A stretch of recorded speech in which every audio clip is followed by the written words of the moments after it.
Oriri mutaratara wa gwetha kihonia kia ngucanio iria thiururukite kamiti ya ithurano IEBC urathie na mbere.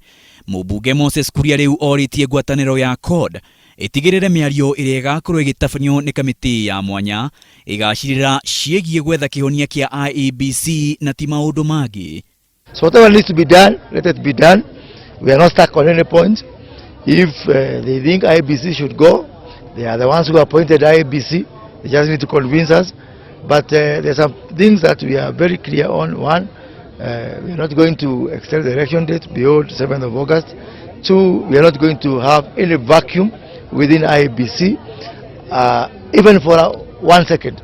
Kuria augite ateti amwe mena mubango wa guthinikiriria riendekithia ria gucenjia tariki ya githurano kinene giukite, undu uria augite ndugwitikirwo.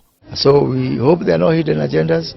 We are very clear that we are not going to countenance any extension of the voting day from 7th of August next year under whatever circumstances.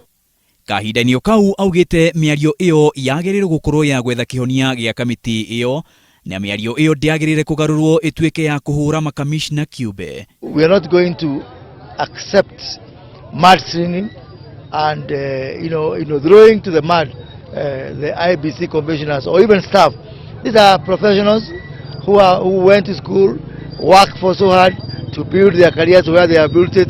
If we must change, and we are showing why we should change, it must not come with character assassination of the IEBC commissioners. Kuria augite macio oriri bunge hitukitie maritwa 14 ma ateti aria mombite kamiti ya mwanya ya CORD na Jubilee iria igukorwo igitabania miario iyo. Kamiti iyo igukorwo na kahinda ka mweri umwe kuruta mendekithia mao megie kamiti ya IEBC.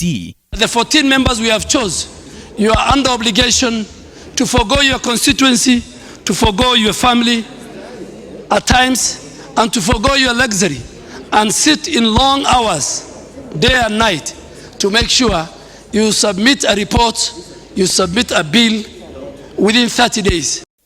Maina wa Wairegi, Inooro TV.